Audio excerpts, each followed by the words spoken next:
اس column کا عنوان ہے اگلے انتخابات کا خاکہ۔ گو مگو چھوڑیں، سیدھی بات کریں، کوئی حادثہ نہ ہوا تو سیاست کا ہدف اب اگلے انتخابات ہیں۔ معاشی اشاریوں میں بہتری کے بعد سے عمران خان اور تحریک انصاف کو یہ امید ہو چلی ہے کہ اگلا الیکشن وہ جیت جائیں گے، جبکہ پاکستان کے ماضی کا ریکارڈ یہ بتاتا ہے کہ کوئی وفاقی حکومت مسلسل 2 بار انتخابات جیت کر حکومت نہیں بنا سکی۔ اس لیے عمران خان اور ان کی پارٹی کے لیے یہ ریکارڈ توڑنا از حد مشکل ہوگا۔ اگر اس وقت کی زمینی صورتحال کا جائزہ لیں تو صوبہ پنجاب میں نون لیگ اور پی ٹی آئی کا آمنا سامنا ہوگا، اور اگر انتخابات سے پہلے توڑ پھوڑ اور مداخلت نہیں ہوتی تو پھر تاحال نون لیگ کا پلہ یہاں بھاری نظر آتا ہے۔ تاہم پی ٹی آئی بھی 2 پارٹی نظام کے تحت 2018 کی نسبت پہلے سے زیادہ مضبوط ہوئی ہے اور ہر جگہ پہلے سے زیادہ ووٹ لے گی۔ اگر اگلے انتخابات کا خاکہ تیار کیا جائے تو سوچنا پڑے گا کیا اس وقت کے زمینی حالات 2018 والے ہوں گے، 97 والے ہوں گے، یا بالکل کوئی نئی صورتحال ہوگی۔ یہ بھی دیکھنا ہوگا کہ انتخابی گھوڑوں میں کس طرح کی ہوا چلتی ہے اور کس طرف کے اشارے ملتے ہیں۔ صاف بات ہے کہ اگر نون لیگ کو باری نہیں ملنی تو اگلے انتخابات سے پہلے نون لیگ کے اندر دھڑے بندیاں واضح کرنے کی کوشش کی جائے گی، اور اگر پی ٹی آئی کو دوبارہ باری نہیں دینی تو پھر پی ٹی آئی کے اندر سے ترین گروپ کے بعد ایک اور بڑا دھڑا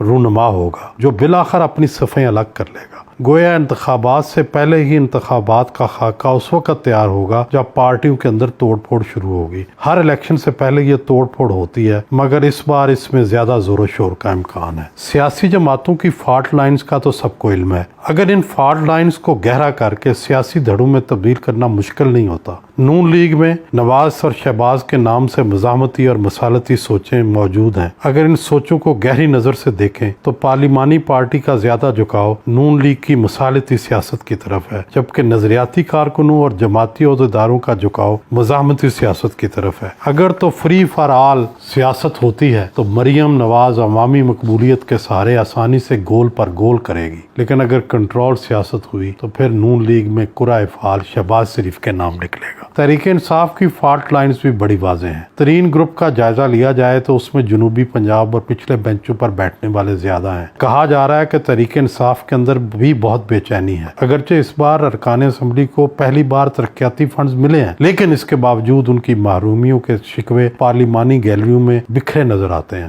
تحریک انصاف اپنے اکثر اتحادیوں کو بھی راضی رکھنے میں ناکام ہے۔ خیبر پختونخوا میں بھی سب ٹھیک نہیں ہے۔ اندیشہ یہ ہے کہ اگلے انتخابات سے پہلے پی ٹی آئی کے اندر ایک اور بڑا گروپ جنم لے سکتا ہے، جس میں زیادہ تر بیک بینچر اور شنوائی نہ ہونے والے ارکان ہوں گے۔ جنوبی پنجاب کے اراکین کی ان میں تعداد زیادہ ہو سکتی ہے۔ اگر تو ایسا گروپ واقعی سامنے آ گیا اور پھر پی ٹی آئی نے ترین گروپ کو بھی ٹکٹ نہ دیے تو پی ٹی آئی کے لیے انتخابی گھوڑے کم سے کم رہ جائیں گے، اور ان کے مخالف تحریک سے الگ ہونے والے انتخابی گھوڑوں کو اپنی سبز چارگاہوں پر مدعو کر لیں گے۔ سیاست کے اس جوڑ توڑ میں یہ بھی دیکھنا ہوگا کہ اس وقت کی اسٹیبلشمنٹ کن عناصر پر مشتمل ہو اور وہ الیکشن کو کتنا شفاف رکھنا چاہتے ہوں۔ توقع یہی کرنی چاہیے کہ موجودہ چیف الیکشن کمشنر کی زبردست شخصیت کی وجہ سے انتخابات پہلے سے بہتر صورتحال میں منعقد ہوں گے۔ ضمنی انتخابات میں جس طرح سے قواعد و ضوابط کو سختی سے لاگو کیا گیا ہے، اگر یہی صورتحال رہی تو الیکشن کے اندر بے قاعدگیاں کم سے کم ہوتی جائیں گی۔ اگر سیدھا حساب لگایا جائے تو ابھی الیکشن میں 2 سال پڑے ہیں۔ پاکستانی سیاست کو جاننے والے جانتے ہیں کہ یہ 2 سال بھی بے کیف نہیں گزر سکتے۔ پاکستان میں سیاست حادثات اور واقعات کی محتاج ہوتی ہے۔